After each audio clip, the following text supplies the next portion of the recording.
Welcome guys. We are on the 16th game of the Queen's Gambit model games.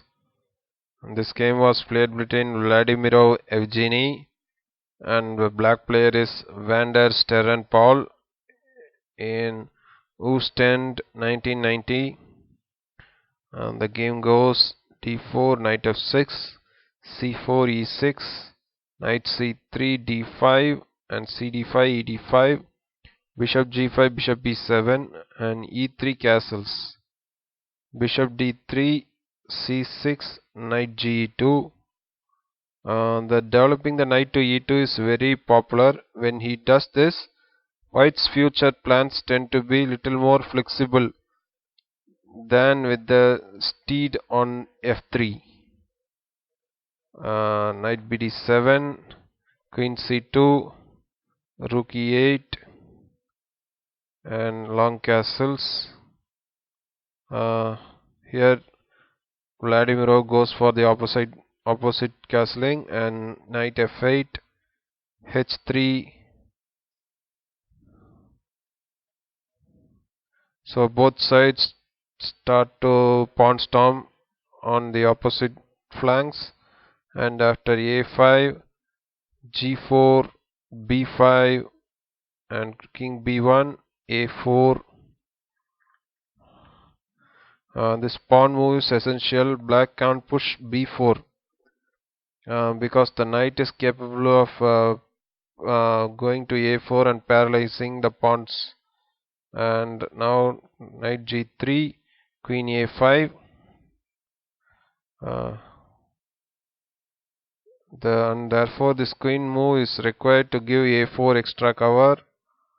And knight ce2, a sensible move. Now the knight isn't being chased away with the loss of tempo, and in the meantime white attacks c6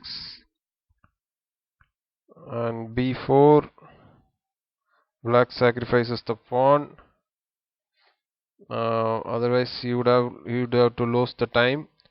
Defending it with bishop d7 is undesirable, since knight f5 and bishop takes f5 is absolutely necessary. And queen takes c6. White is correct in not backing down. A move like queen d2 would play into black's hands. After knight is, if at all the queen moves to d2, then black can go knight e6, and after bishop takes f6, bishop takes f6, and now for instance f4. The disruptive c5 promises black a significant advantage. So queen takes c6, then bishop d7, then queen c1, then knight e6. E6 is the best square for knight here, and after bishop takes f6, bishop takes f6, queen d2. The main difference between this position and the note to white's 16th is that black doesn't have the break c5 at his disposal anymore. g6. Perhaps he should have continued with bishop e7 in order to anticipate white's upcoming pawn storms. h4.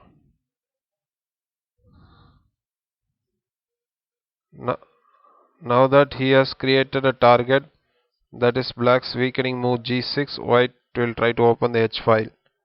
Bishop g7, g5.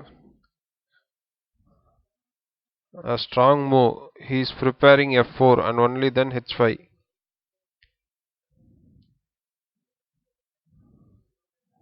Queen b6. An understandable move. The queen wants to step off the e1 a5 diagonal because black wants to play b3 without trading queens. Yet after this he'll soon be in difficulties. Bishop f8 would enable him to put up a fight against the imminent f4. and f and and after f4, if white goes f4, and now black has knight g7, after which his formation may hold up for just long enough. f4, and now white is in control. Knight c7, f5, h5 also was strong as well. Knight b5, bishop takes b5. The knight has to be removed. Otherwise, black's counterplay could become too much. Bishop takes b5 and f6. Probably h5 would have put more pressure. Bishop f8.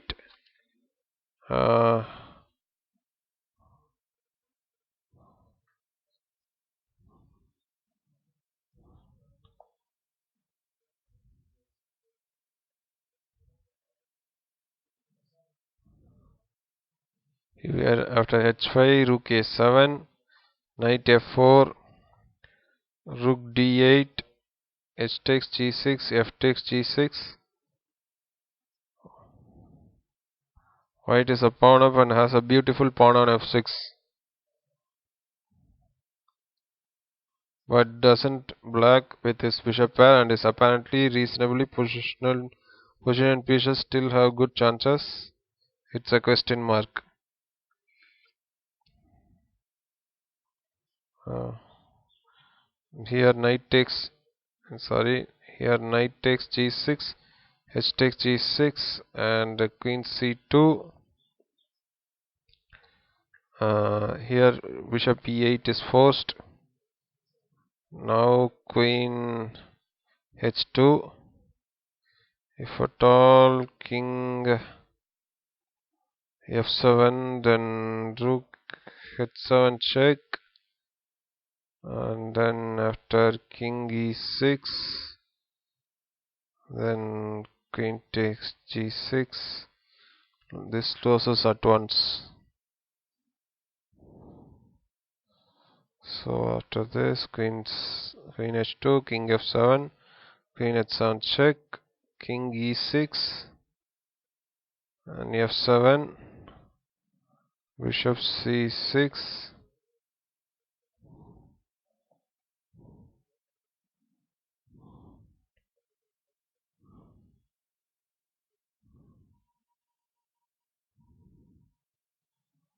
So here queen takes g6, king d7, rook h8.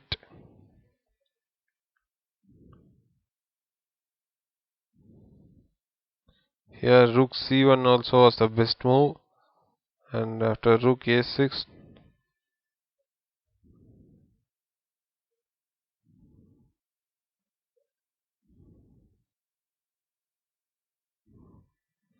even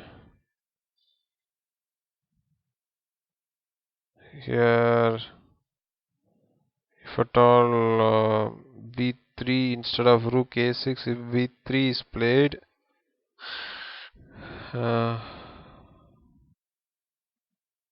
b3, then a3, then king c7,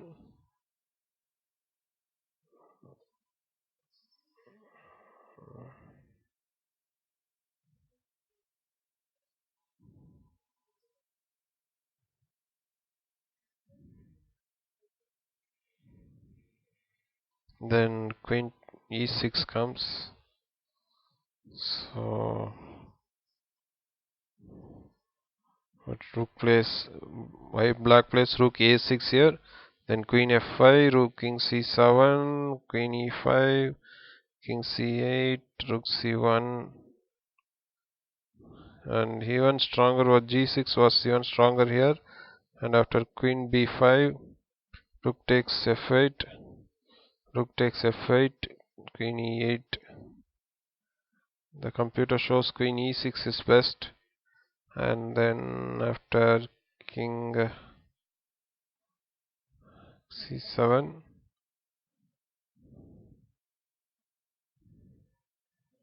And queen e7, king v6, queen takes f8. Okay guys, I hope you would have enjoyed the game. I'll be meeting you in the next game. Thank you all.